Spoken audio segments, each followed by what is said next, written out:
باب قول النبی صلی اللہ علیہ وسلم رب مبلغ عوام سامع فی قال حدثنا مسدد قال بشر قال ابن عون ابن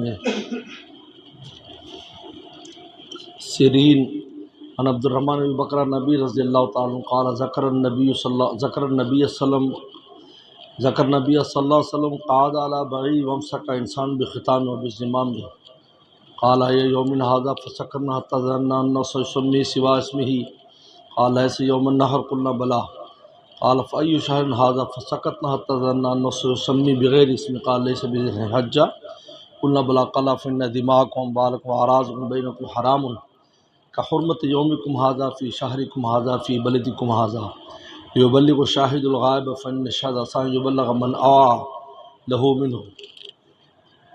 امام بخاری رحمۃ اللہ نے باب باندھا ہے کہ علم کی بات آگے پہنچانی چاہیے، علمی بات کو آگے نشر کرنا چاہیے۔ ہو سکتا ہے کہ جس کو آپ بتائیں وہ زیادہ فائدہ اٹھا لے اس سے۔ یہ جس طرح زکوٰۃ کا مسئلہ ہے، آپ نے زکوٰۃ کا مسئلے جان لی، آپ نے مالدار کو بتا دیے، وہ زکوٰۃ دینے لگ گیا۔ اب آپ پر تو زکوٰۃ فرض نہیں ہے، لیکن اس کو زیادہ فائدہ ہو گیا اس سے۔ اس لیے علم کی بات آگے پہنچانے کا اہتمام کرنا چاہیے، علمی باتیں، دینی باتیں۔ پیغمبر سلام نے حجۃ الوداع پر جو خطبہ دیا، آپ نے فرمایا کہ دیکھو لیبلغ الشاہد الغائب، میری بات جو موجود ہے وہ پچھلوں کو پہنچائے۔ چنانچہ آج تک وہ وسلم کا جو خطبہ ہے، جو دین کی اساس ہے اور ہمارے دین اسلام کی ایک بڑی واضح تصویر ہے، اس میں ایسی باتیں ارشاد فرمائیں جو قیامت تک کے لیے اسلام کے خد و خال کو اجاگر کرتی ہیں۔ وہ آج ہم تک اسی طرح پہنچی کہ سننے والوں نے آگے پہنچائی۔ حضرات صحابہ اکرام میں کتنے ایسے صحابی تھے جو سیدھی سادھی طبیعت کے مالک تھے، فقیہ نہیں تھے، لیکن رسول اللہ کی الفاظ بعینی آگے پہنچا دیے۔ تابعین تابعین نے ان میں سے ہزاروں مسائل نکالے۔ وسلم کی ایک بات میں آپ نے فرمایا تھا اوتیت جوامع الکلم، مجھے جامع کلمات بنایا ہے، میری بات چھوٹی سی ہوتی ہے، سمندر بند ہے۔ اب انہوں نے غوطہ زنی کی، بات والوں نے بات کہیں سے کہیں چلی گئی۔ دیکھو ابو ہریرہ رضی اللہ، حضرت بریرہ رضی اللہ کی ایک چھوٹی سی روایت ہے کہ پیغمبر صاحب گھر میں آئے تو دیکھا کہ گوشت پکنے کی خوشبو آ رہی، تو آپ نے فرمایا کہ بھائی کھانے کو کچھ ہے؟ اما عائشہ صدیقہ رضی اللہ تعالیٰ سے کہا کہ نہیں، انہیں گوشت تو پک رہا ہے۔ انہوں نے کہ یہ بریرہ کو کسی نے صدقہ دیا تھا، وہ پکا رہی ہے۔ بریرہ لونڈی ہے، اما عائشہ صدیقہ کی لونڈی ہے۔ اب صدقہ پیغمبر کے لیے حلال نہیں۔ انہوں نے فرمایا کہ ان کو بلایا، کہا لک صدقۃ ولنا ہدیہ، تیرے لیے صدقہ ہے تو ہمیں ہدیہ کر دے۔ تو فوراً وہ گوشت پلیٹ میں لے کر آ گئی اور پیش کیا۔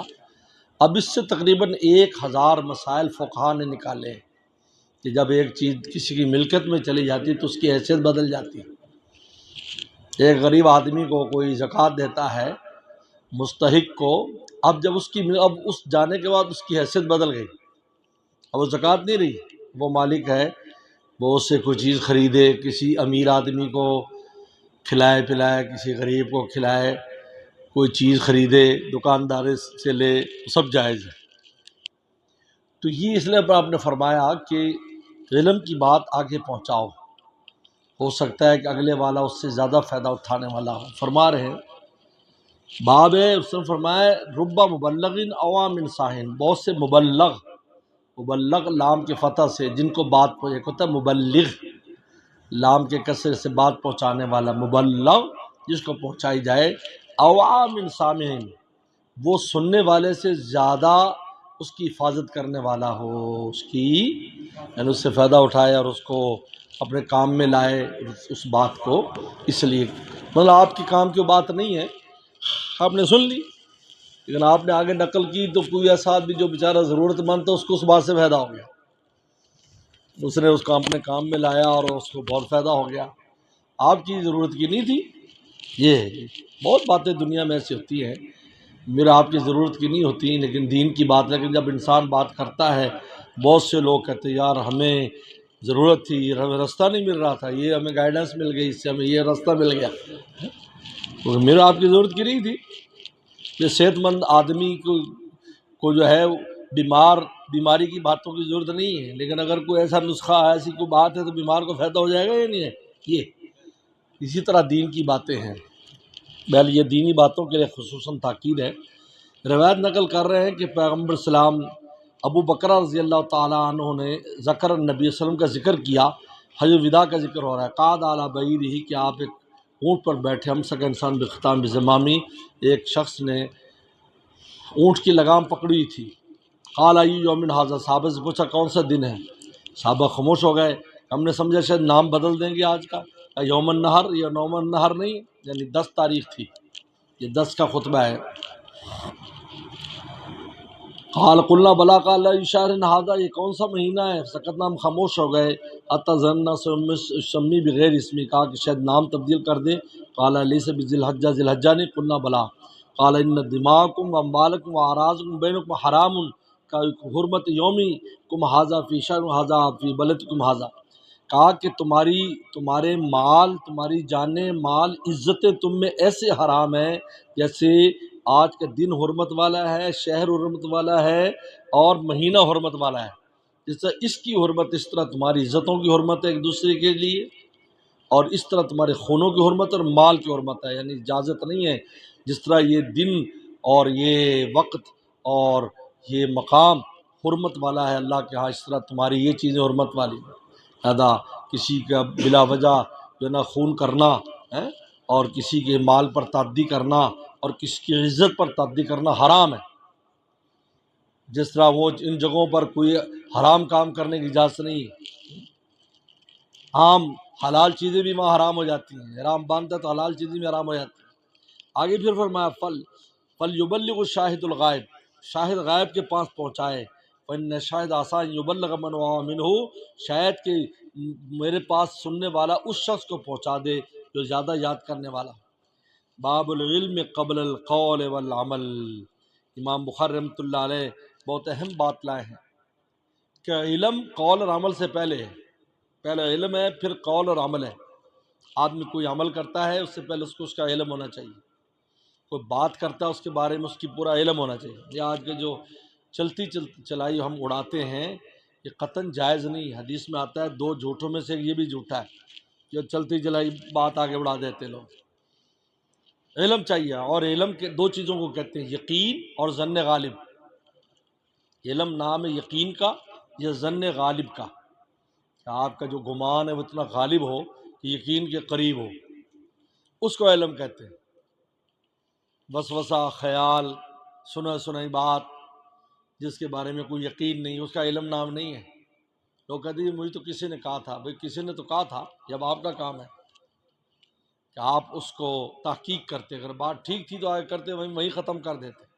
یہ ان جاکم فاسق بنبأ فتبینوا، یہ جو علم التحقیق انگریزوں نے لکھا ہے، علم التحقیق ایک علم ہے پورا، علم التحقیق کے نام سے بڑی کتاب میں اور پورا علم ہے، یہ قرآن اور حدیث سے لیا ہے۔ قرآن نے کہا ان جاکم فاسق بنبأ فتبینوا، اگر کوئی فاسق تمہارے پر خبر لائے، تبینوا، تحقیق کرو، یہ بنیاد ہے یہ آیت، بغیر تحقیق کے آگے بات نہیں۔ قبل القول والعمل، قول سے پہلے بھی، عمل سے پہلے علم ہے۔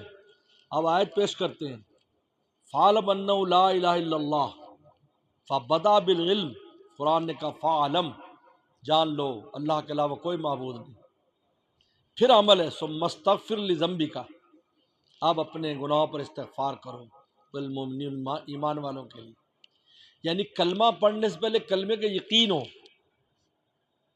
کہ یہ جو کلمہ پڑھ رہا ہوں میں، اللہ کے علاوہ کوئی معبود نہیں، اس کا قلب میں یقین ہوگا تو جب کلمہ پڑھے گا تو کلمہ قلب کی حالت کے موافق ہے۔ اس لیے تو منافقین کا کلمہ معتبر نہیں، کیوں؟ اس لیے کہ دل میں یقین نہیں تھا، زبان پر تو تھا۔ فَاعْلَمْ أَنَّهُ لَا إِلَهَ إِلَّا اللَّهُ، قرآن نے کہا یہ، تو اس لیے پہلے علم کا بیان ہے، اس کے بعد قول ہے، لا الہ الا اللہ جو قول ہے، جب قول قلب کے مطابق ہوگا تو قول سچا ہے، اگر قلب کے مطابق تو جھوٹا ہے۔ اس لیے قرآن نے، پیچھے میں نے کتاب الایمان میں بحث کی کہ قرآن نے کہا کہ قُل لَمْ تُؤْمِنُوا وَلَٰكِنْ قُولُوا أَسْلَمْنَا، ابھی ایمان اندر داخل نہیں ہوا، اسلمنا کہہ دو کہ اوپر چلو مسلمانوں کے حکام لگاتے ہیں، لیکن ایمان آئے گا جب دل کی کیفیت یہ زبان کے کلمے کے موافق ہو جائے گی۔ پہلے گزرا ہے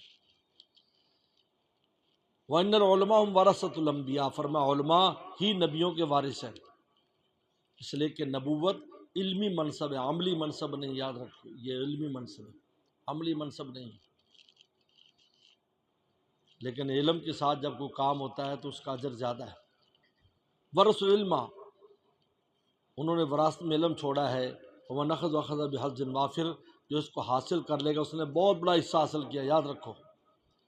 من سلک طریق یطلب به علم سهل اللہ له طریق الجنہ، اور جو کوئی راستہ چلے گا جس میں علم طلب کرے اللہ اس کے لیے جنت کا راستہ آسان کر دے گا۔ یاد رکھو یہ جو تم چل کر آتے ہو پڑھنے پڑھانے کے لیے، یہ جنت کے ہی راستے ہیں، دراصل اسی سے جنت کا راستہ تمہارے لیے آسان ہو جائے گا۔ یہ قال انما یخشی اللہ من عباد العلماء، اللہ سے اس کے بندوں میں علماء ہی ڈرتے ہیں، یعنی اللہ تعالیٰ کے علماء کون ہیں؟ جن میں خشیت ہے، یاد رکھو خشیت نہیں تو علماء شمار نہیں ہوتا، ایسے تو ڈگریاں ساری لیے پھرتے، قرآن حدیث کی چار باتیں کو بتا دے، وہ یہودیوں پر آکسفورڈ میں اور ان یونیورسٹی میں یہودی اسلامیات پڑھاتے ہیں۔ یخشی اللہ من عباد العلماء، خشیت یہ علم کے لوازمات میں سے۔ ہمارے والد صاحب رحمۃ اللہ علیہ اپنے علاقے کے واقعہ میں سنایا کرتے تھے، وہ چائنا کے ختن کا، کہ ایک پہلوان تھا جو ضلع کا بڑا پہلوان تھا، تو ایک دن وہ سیر کے لیے باہر نکلا تو اس نے دیکھا کہ وہاں ایک نوجوان ڈنڈ بیٹھ کے نکال رہا ہے گاؤں کے باہر، تو اس کو ایسے شوق ہوا، انہوں نے کہا بھائی ہاں بھائی کشتی کرنی ہے، انہوں نے کہا آ جاؤ۔ تو جوان میں طاقت بڑی تھی، جب کشتی شروع ہوئی تو اس نے اس کو اٹھا کے کھالے میں پھینک دیا، اس ضلعی پہلوان کو۔ بڑا حیران ہوا، یار بہت طاقت ہے اس میں، اور پھر انہوں نے کہا مجھے جانتے ہو میں کون ہوں؟ کہا کہ میں تو نہیں جانتا، میں فلانا ضلع کا پہلوان ہوں۔ شہرت تو تھی اس کی، نام بھی سنا ہوا تھا۔ اب جو کشتی کی تو ہار گیا، تو والد صاحب اس پر یہ ہمیں بتایا کرتے تھے کہ جب اس کو معرفت ہوئی نہیں کہ فلانا پہلوان ہے تو اس کی طاقت سلب ہو گئی۔ کہا کہ یہ جو انسان اللہ کی نافرمانیاں کرتا ہے اس وقت ہے جب تک معرفت نہیں، جب معرفت ہو جاتی ہے تو پھر وہ ڈرتا ہے، کیونکہ اس کو اللہ کی طاقت کا اور اس چیزوں کا علم ہے۔ جب علم نہیں ہوتا تو کہتے کچھ نہیں ہونا، کچھ نہیں ہونا۔ اس لیے فرمایا انما یخشی من عباد العلماء، کیا عالم کے لیے خشیت لازم ہے، وہ سب چیزیں جانتا ہے کہ اللہ تعالیٰ کی کیا طاقت ہے، اللہ تعالیٰ کی ذات کیسی ذات ہے، رسول اللہ کی معرفت کر جانتا ہے، اس میں خشیت لوازمات میں سے انما یخشی اللہ۔ لیکن یہ ضروری نہیں کہ خشیت والا عالم ہو، یہ ضروری نہیں ہے، عالم کے لیے خشیت ضروری ہے، دونوں طرف ضروری نہیں ہے۔ ایک آدمی عام آدمی ہے لیکن اللہ سے ڈرتا ہے تو مطلب نہیں کہ ہم اس کو عالم کا سرٹیفکیٹ دے دیں، لیکن عالم کے لیے خشیت لازم ہے، اس کا علم پورا نہیں ہوگا جب تک کہ اس میں خشیت نہیں ہوگی۔ وما یعقل الا العالمون، اللہ تعالیٰ کی نشانیوں کو حقیقت میں سمجھتے ہیں علم والے۔ قالوا لو كنا نسمع ونعقل ما كنا في اصحاب السعير، دوستی کہیں گے اگر ہم سنتے اور ناقلو یا سمجھتے، اپنی عقل استعمال کرتے، آج ہم جہنمی نہ ہوتے۔ تو مان لو کہ جہنم سے بچنے کے دو ہی طریقے ہیں، یا بات سنے کسی سے یا صحیح فکر کرے، صحیح فکر کرے گا تو راستہ نظر آ جائے گا۔ یہ هل يستوي الذين يعلمون والذين لا يعلمون، کیا علم والے اور بغیر علم برابر ہو سکتے؟ قال وسلم من يرد الله به خيرا يفقهه في الدين، اللہ جس کو خیر کا جس سے ارادہ کرتے اس کو دین کی سمجھ عطا فرما، دین کا علم دیتے ہیں۔ یہ دین کا علم خیر کی علامت ہے، اللہ اس بندے سے خیر چاہتے ہیں۔ وَإِنَّمَا الْعِلْمُ بِالتَّعَلُّمِ، امام بخاری بتا رہا ہے کہ علم آتا ہے طالب علمی سے۔ یہ جو آج لوگ دعوے کرتے ہیں تھوڑی عربی پڑھ لی کہ جی کیا ضرورت ہے جی کسی عالم کے پاس جا کر علم حاصل کرو دین کا، خود پڑھ لو، دعوت دیتے ہیں۔ اس کے پیچھے شرارت ہے دراصل، کیونکہ علماء کے پاس جب آئیں گے تو صحیح بات سمجھ میں آئے گی۔ صحابہ کرام نے رسول اللہ سے سیکھا، اور تابعین نے صحابہ سے سیکھا، تبع تابعین نے ان سے سیکھا۔ یہ خود امام بخاری جس کتابوں کو لوگ حوالہ دیجیے بخاری میں لکھا ہے کہ تم نے کسی استاد سے پڑھا نہیں، پڑھنے کی کیا ضرورت ہے، مجھے آتا ہے ترجمے میں ترجمہ پڑھتا ہوں بخاری کا۔ ہاں، امام بخاری کے 1080 استاد ہیں۔ بخاری کو تو بخاری بننے کے لیے 1080 استادوں کے سامنے زانوِ تلمس طے کرنا پڑا۔ یہ امام بخاری نے کتاب میں لکھا انما العلم بالتعلم، اگر علم چاہتے ہو طالب علم اختیار کرو، آج خود نہیں ملے گا، طالب علم اختیار کرنی پڑے گی۔ نبی بھی شاگرد ہوتا ہے اللہ تعالیٰ کا، جبرائیل واسطہ ہوتے ہیں، علامہ بالقلم، سکھاتا اللہ ہے، بالقلم، قلم کے ذریعے، جیسے استاد قلم کے ذریعے سکھاتا ہے، قلم واسطہ ہوتا ہے، جبرائیل السلام واسطہ ہے، نبی کا بھی استاد ہے، اور نبی پھر آگے صحابہ کے استاد ہیں، صحابہ آگے تابعین امت، یہ اس طرح علم ہے۔ تو جو آدمی دعویٰ کرتا ہے کہ مجھے خود ساری باتیں سمجھ میں آ گئی، سمجھ لو زندیقیت کی طرف لے کر جائے گا۔ دنیا میں کوئی ایسا فن نہیں ہے جو بغیر کسی ماہر کے سیکھے آ جائے، ایسا کوئی دنیا میں فن نہیں ہے۔ استادوں کے پاس مارے کھانی پڑتی، پھر جا کر وہ فن کی حقیقت سمجھ میں آتی، حقیقت کیا ہے۔ یہ انہیں تو لگتا ہے بہت آسان ہے، ایسے میں خود ہی کر لوں گا، ہاں؟ لیکن استاد چاہیے۔ ڈاکٹر بننے کے بعد بھی بڑے ڈاکٹروں کی چاکری کرنی پڑتی ہے، اور وکیل بننے کے بعد بھی بڑے وکیلوں کی چاکری کرنی پڑتی ہے، لیکن قانون وہی ہیں، کتابیں وہی ہیں۔ اس لیے صحبت کی اہمیت ہے۔ عالم بھی بن جائے تو کسی اللہ والے کے پاس رہے بھائی، تاکہ اس علم پر عمل کی توفیق بھی ہو جائے، پتہ بھی چل جائے کیسے عمل کرنا ہے۔ انما العلم بالتعلم، قال ابو ذر رضی اللہ تعالیٰ عنہ ولو وذات السمسام علی حاضی، اگر تم تلوار میری گردن پر رکھ دو، وہ اشارہ الی قفاہ، اور اپنی گردن اشارہ کیا، ثم ظننت انی انفذ کلمۃ سمعت من نبی صلی اللہ علیہ وسلم، میں یہ گمان کروں کہ میں بات کہہ سکتا ہوں جو میں نے رسول اللہ سنی ہے، قبل ان تجیزوا علیہ، تمہارے تلوار چلانے سے پہلے، لانفذتھا، تو میں بات ضرور ذکر کروں گا۔ یعنی اس کی اہمیت بتائی علم پھیلانے کی، کہ اگر تم تلوار میری گردن پر چلا دو، کیونکہ سرکاری طور پر کوئی روک رہا تھا، ان کو آیا سپاہی کا آدمی تلوار تھی، مت آپ یہ بات بیان کرو۔ انہوں نے کہا تم تلوار چلانے سے پہلے بھی اگر مجھے یقین ہوگا کہ میں رسول اللہ کے بات منہ سے نکال سکتا ہوں، تو میں اس کی فکر کروں گا کہ رسول اللہ کے بعد بتا دوں، میں فکر نہیں کروں گا میری گردن بچے گی یا نہیں۔ یہ فرمایا کہ وقال وسلم لیبلغ الشاہد الغائب، قال عباس کونوا ربانیین حکماء علماء فقہاء، حضرت عبد الرحمن نے فرمایا کہ بن جاؤ ربانیین۔ ربانیین دو قسم کے لوگ کہتے ہیں، رب والے اور تربیت والے۔ رب والے اللہ والے لوگ، اور تربیت والے یعنی جو بچپن سے چھوٹے سے بڑے چیز کی تربیت کرے، اس کو کہتے ہیں ربانی۔ وہ عالم جو چھوٹی باتوں سے بڑی باتوں تک لے جائے، یہ۔ اور دوسرا رب والے اللہ والے، حکماء حکیم، علماء فقہاء۔ یقال ربانی اللہ یربی الناس بصغار علم قبل کبارہ، فرمایا کہ ربانی اس کو کہتے ہیں جو لوگوں کی تربیت چھوٹے علوم سے کرتا ہے بڑے سے پہلے۔ یعنی کہ آتی اس کو حدیث پڑھا دے گا، پہلے اس کو تھوڑی شدھ بدھ صرف نہ ہو عربی سے کرائے گا، پھر آہستہ آہستہ آہستہ آہستہ پھر ان کو بڑے، اس لیے دورہ حدیث 8 سال کے بعد آتا ہے۔ 8 سال سے پہلے کتنے علوم پڑھنے پڑتے ہیں۔ یہ ربانی طریقہ ہے، تربیت کا طریقہ ہے۔ بچے کو پہلے الف باتا پڑھاتے ہیں، نہیں کہ پہلے دن اس کو قرآن مجید شروع کرا دیتے ہیں، الف باتا سے شروع کرتا ہے، پھر چلتا چلا جاتا ہے وہ۔ یہ باب ما کان وسلم یتخم بالموعظۃ والعلم کی لا ینفروا، اب وسلم نے طریقہ بتا رہے ہیں، طریقہ کہ پڑھنے پڑھانے کا جو طریقہ ہے اس میں استاد کو کس چیز کی رعایت کرنی چاہیے۔ امام بخاری سے لائیں کہ پیغمبر السلام ہر وقت واعظ نہیں کرتے تھے، صحابہ کو وقفے دیتے تھے، آج کر دیا 2 دن کچھ نہیں ہوا، پھر 2 دن اور اشتیاق پیدا ہو جاتا، پھر تھوڑی بات سنا دیتے، پھر خاموش، زیادہ خاموشی رہتی تھی پیغمبر السلام کیا، ہر وقت نہیں۔ اس سے لوگ جو نا وہ تھک جاتے ہیں، ملل پیدا ہوتا ہے، اکتا جاتے ہیں، اکتا۔ اس لیے آپ نے فرمایا کہ واعظ و نصیحت میں ایام مقرر کرے، بھی 2 دن بعد ہوگا، 3 دن بعد ہوگا۔ یہ اوقات بھی اسی طرح ہے، اس میں چھٹی رکھی جاتی آپ کے لیے، وقفہ دیا جاتا ہے، یعنی کہ 24 گھنٹے پڑھائیے، چھٹی ہو جائے گی، روٹی کھاؤ، کلولہ کرو، عصر کے بعد گھومو پھرو، پھر جمعے کی چھٹی ہو جاتی، کبھی جمعرات کی بھی چھٹی ہو جاتی. یہ سنت طریقہ ہے. ہمہ وقت 24 گھنٹے جو ہے نا وہ بات کرنا سنانا، یہ ربانی طریقہ نہیں ہے. ربانی طریقہ کبھی کبھی واعظ و نصیحت کرے، کبھی چھوڑ دے اس کے حال پہ، بعد میں کسی وقت کر دے، موقع دیکھے. لیکن حضور صلی اللہ علیہ وسلم کے ہاتھ مبارکہ کی حدیث میں آتا ہے کہ آپ دنیا گپ شپ کرتے تو آپ بھی ان کے ساتھ وہی گپ شپ شروع کر دیتے تھے.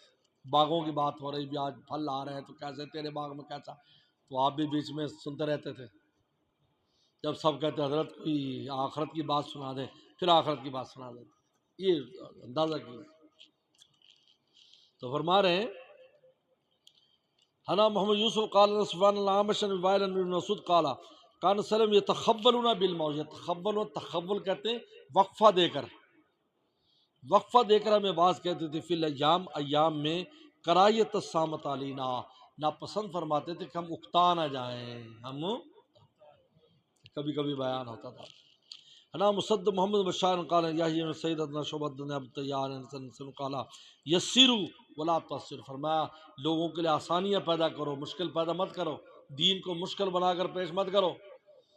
ایسا کرو گے تو جہنم میں، ایسا کرو گے تو فلاں، بشارتیں سناؤ، بشروا ولا تنفروا، بشارتیں دو، ایسا کرو گے تو یہ ملے گا، ایسا کرو گے تو یہ ملے گا. یہ نفرت کے انداز میں پیش مت کرو دین کو، نفرت کے انداز میں، بلکہ اس کو بشارت کے انداز میں پیش کرو. معافی کی گنجائش بتا کر بتاؤ بھائی ایسا ہو جائے گا تو ایسا ہو جائے گا، کوئی مسئلہ نہیں. یہ نہیں ہے کہ بھائی اتنے ہزار سال، اتنے کروڑ سال بس جہنم میں گئے. وہ کہتا ہے یہ تو بہت ہی مشکل کام ہے بھائی، اب چھوٹے چھوٹے کام تو ہو جاتے ہیں. اور ایسی روایات ہیں بھی نہیں، یاد رکھو، ایسی روایات ہیں بھی نہیں کہ جو لمبی لمبی سزائیں جس میں ہوں.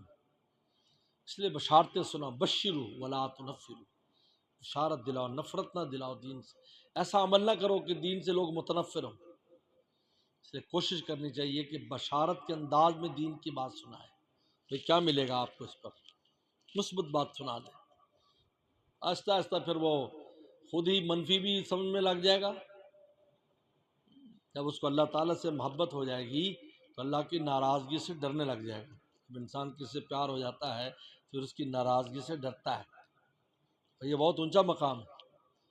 کسی کی ناراضگی سے ڈر کے گناہ نہ کرنا کہ وہ ناراض ہوں گے، یہ مقام اس سے اونچا ہے کہ مجھے مارے گا. دونوں بہت فرق ہے، یاد رکھو. سیدنا صدیق اکبر رضی اللہ عنہ کو چونکہ مقام عشق نصیب تھا، اس لیے وہ ان کو اس بات کا ہمیشہ رہتا تو وسلم ناراض نہ ہو جائے، محبوب ناراض نہ ہو جائے. صحابہ کرام کا یہ حال تھا. اس لیے آپ اگر کسی کو منہ پھیر لیتے اس کی جان نکل جاتی تھی.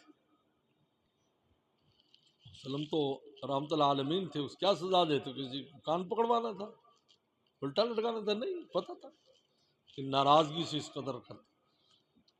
یہ فرمایا بشروا ولا تنفروا. باب من جعل اہل علم ایام معلومہ، جو اہل علم کے لیے معلوم ایام معلوم مقرر کرے. یعنی یہ کوئی بدعت نہیں ہے، یہ کوئی بدعت نہیں بھی پیر کو بیان ہوگا، جمعے کو بیان ہوگا، اتنے بجے اتنے بڑے گھنٹہ ہوگا. یہ انتظامی معاملات ہیں، انتظامی معاملات بالکل درست ہے. یعنی سلم دن مقرر فرما بھائی فلاں دن عورتوں نے کہا ہمارے لیے بیان کا فلاں دن بیان ہوگا. یہ ایسا نہیں ہے کہ آگے وہ کوئی یہ بدعت ہے. تو بدعت ہو جب دین کا حصہ ہو، کہ اس دن اگر نہ ہو تو گناہ ہو، ایسا نہیں. حنا عثمان بن شیبہ قال جرین منصور بن وائل قال کان عبداللہ یذکر الناس فی کل خمیس. حضرت عبداللہ بن مسعود ہر جمعرات کو واعظ کہتے تھے. فقال رجل، ایک آدمی یا ابا عبد الرحمن لو وددت انک ذکرتنا کل یوم. کہا کہ اے ابو عبد الرحمن، کاش کہ آپ روزانہ واعظ کہتے، اتنا مزہ آپ کی بات میں آتا ہے کہ آپ روزانہ، آپ صرف جمعرات کو ہمیں انتظار کرنا پڑتا ہے. قال اما ما انه يمنعني ذلك، مجھے اس سے کیا چیز روکتی ہے، ان یکن املکم، کہا کہ میں تمہیں کہیں تنگ نہ کر دوں، وَإِنِّي أَتَخَوَّلُكُم بِالْمَوْعِظَةِ، میں واعظ و نصیحت میں فاصلے رکھتا ہوں، کما کان صلی اللہ علیہ وسلم یتخولنا بہا، جس طرح پیغمبر صلی اللہ علیہ وسلم ہمیں واعظ کہنے میں فاصلے رکھتے تھے، مخافت الصامت علینا، اس خوف سے کہ ہم تنگ نہ پڑ جائیں، اس لیے میں روزانہ واعظ نہیں کہتا۔ عبداللہ مسعود جو ہے نا کوفہ میں آ گئے تھے، عبداللہ مسعود کوفہ میں آ گئے تھے، تو وہاں جمعرات کو بیان تعلیم روزانہ ہوتی تھی، قرآن کی تعلیم روزانہ کرتے تھے، لیکن لوگوں کا اجتماع کر کے بیان، تو اس نے کہا کہ آپ روزانہ بیان کریں، اتنا فائدہ ہوتا ہے اس سے، اور میں کہ نہیں، سلم ایسا نہیں کرتے تھے کہ روزانہ بیان کریں یہ، تو لہذا اگر کوئی دن مقرر کر لیا جائے واعظ و بیان کے لیے تو یہ کوئی خلاف سنت نہیں ہے، کوئی بدعت نہیں ہے، جائز وسلم بھی ایسے کیا کرتے تھے۔ چلو